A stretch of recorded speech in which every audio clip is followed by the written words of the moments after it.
pelajaran fisika mengenai gelombang cahaya. Siap dah? Apakah sudah siap semua belajar fisika? Siap. Oke, jadi kita lanjut mengenai gelombang cahaya. Kemarin itu kan kita sudah belajar materi gelombang bunyi. Ibu mau tanya dulu, gelombang itu apa sih? Kalau menurut Rizky, gelombang itu apa sih? Gelombang itu merupakan getaran yang lambat, Bu. Oke, benar. Kalau menurut Rizky, gelombang itu adalah getaran yang lambat. Menurut Pras, apa Pras? Kalau gelombang Pras? Selalu getaran yang lambat. Oke, jadi memiliki persepsi yang sama. Jadi benar kata Rizky dan Pras, kalau gelombang itu adalah getaran yang melambat. Kemarin juga kita sudah belajar besaran-besaran dalam gelombang. Besaran gelombang ada berapa? 0. Yang pertama, periode, benar. Yang kedua, banyak gelombang. Tiga, Frekuensi. keempat, Cepat lambat. lambat. Yang kelima, Amplitudo. yang terakhir. Bilangan gelombang. Oke, masih ingat ya berarti materi kita kemarin. Ya, Bu. Nah, ini untuk tujuan pembelajaran bisa kalian baca sendiri. Ada 4 tujuan pembelajaran kita hari ini.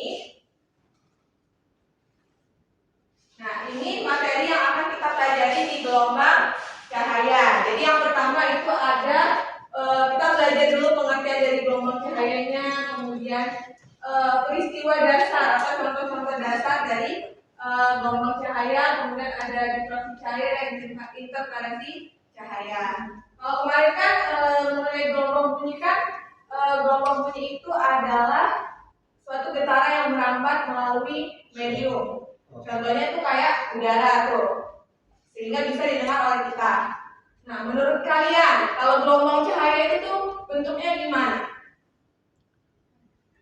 Bu, gelombang cahaya itu Bar? gelombang cahaya itu seperti cahaya lampu sama senter itu bukan, Bu? Oke, kalau kata Akbar, gelombang cahaya itu kayak senter. Kalau menurut yang lain, Saya Bu. ya Alda. Gelombang cahaya itu seperti sesuatu yang bisa kita lihat secara langsung, Bu. Oke, benar. Terus Pras, ada pendapat lain Pras? Gelombang cahaya itu yang semua hal yang berkaitan sidang. Oke, jadi benar yang udah disampaikan sama Akbar, Alda, dan Pras. Tepuk tangan dulu. Jadi benar untuk gelombang cahaya itu dia. Nah ini pengertian gelombang udah kita bahas kemarin. Nah ini cahaya. Jadi cahaya itu bentuk energi yang dapat dilihat oleh mata. Benar kata Alda tadi, ya, jadi bisa dilihat secara langsung. Kemudian cahaya itu adalah gelombang elektromagnetik dan dia bisa bergerak dengan kecepatan sekitar 3000 km per detik di ruang hampa. Nah ini pengertian dari gelombang cahaya sendiri. Jadi gelombang cahaya itu adalah rambatan energi yang bisa dilihat secara kasat mata oleh manusia dan dapat terambat tanpa memerlukan media. Jadi dia bisa kita lihat secara langsung tanpa ada medium yang mempengaruhi. Nah, di mana gelombang cahaya ini itu dia termasuk gelombang elektromagnetik yang bersifat universal. Next. Nah, ini ada 3 gambar yang Ibu kasih di sini. Gambar pertama, fenomena apa kalau kalian tahu? Apa ya? Pemantulan. Yang lain? Pemantulan. Kemudian gambar kedua, fenomena apa semuanya? Kemudian fenomena yang ketiga, fenomena apa? Bagus. Jadi berarti udah belajar ya. Kemarin kan Ibu suruh belajar dulu sebelum mulai pelajaran hari ini. Jadi benar gambar 3 ini itu adalah yang pertama gambar pemantulan, peristiwa pemantulan. Yang kedua itu peristiwa biasa. Yang ketiga peristiwa penguraian. Bagus.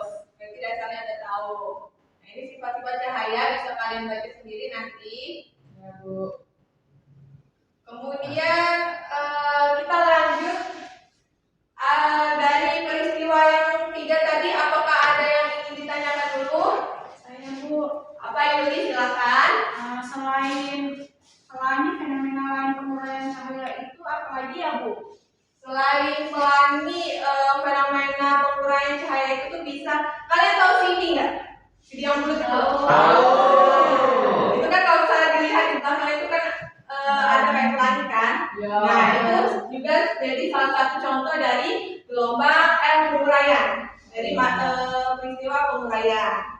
Kemudian ada lagi yang lain? Ya Bu, Oke, silakan Aini. berarti peristiwa penguraian cahaya itu hasil akhirnya selalu warna-warni ya Bu?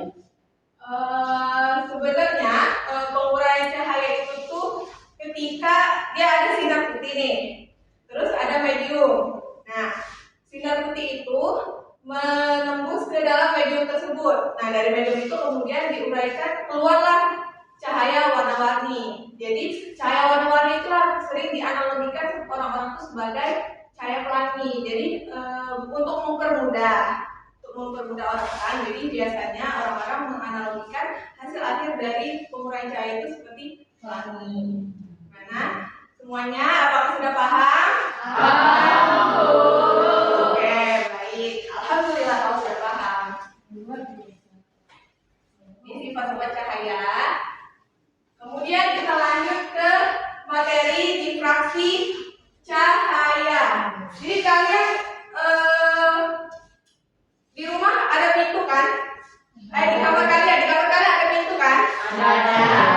Misalnya kalian berada di dalam kamar kalian tanpa cahaya apapun, gelap. Ya, benar kata Ira, gelap. Terus kalian buka nih pintu kamar kalian sedikit. Apa yang terjadi? Nah, cahayanya akan masuk. Nih, seperti peristiwa yang nomor 1 ini. Kemudian peristiwa nomor 2 juga dia ada dalam ruangan yang gelap. Kemudian ada cahaya yang masuk. Tapi kalau misalnya kita perhatikan, cahaya yang masuk itu tuh dia bukan sekedar kayak garis lurus, tapi dia menyebar. Nah, itulah peristiwa difraksi. Jadi difraksi cahaya itu peristiwa penyebaran atau pembelokan gelombang cahaya saat melewati celah sempit atau mengelilingi penghalang. Jadi ini bisa kalian lihat di sini. Jadi ini cahayanya nih. Terus ini celah sempitnya. Cahayanya masuk ke sini. Cahayanya yang awalnya tuh dia apa? Lurus, tegak lurus. Ketika dia masuk ke sini dia menyebar. Oke, jadi udah paham untuk mengenai difraksi? Nah, difraksi ini bisa kita bagi jadi dua. Yang pertama itu ada difraksi celah tunggal, dan yang kedua itu difraksi celah banyak atau biasa disebut difraksi isi. Difraksi celah tunggal, ada yang mau ngasih contoh nggak? Satu contoh difraksi celah tunggal. Galda, apakah ada contoh? Contohnya senter yang diarahkan ke dalam lubang kecil Bu. Oke, benar. Jadi kalau kata Galda, difraksi celah tunggal itu ada lubang terus disenterin, itu celah tunggal. Kemudian yang lain, Ira mungkin mau memberikan pendapatnya. Alda mungkin ada pendapatnya. Belum. Desi? Ventilasi udara Bu. Ventilasi, tahu ventilasi kan? Tahu. Ventilasi, jadi ada cahaya masuk lewat ventilasi, itu cahayanya masuk dan menyebar sehingga membuat ruangan menjadi terang. Oke, ini saja materi yang bisa Ibu sampaikan hari ini. Minggu depan kita akan sambung mengenai materi interferensi cahaya dan kita akan membentuk kelompok untuk melakukan percobaan. Itu saja, Ibu akhiri. Wassalamualaikum warahmatullahi wabarakatuh.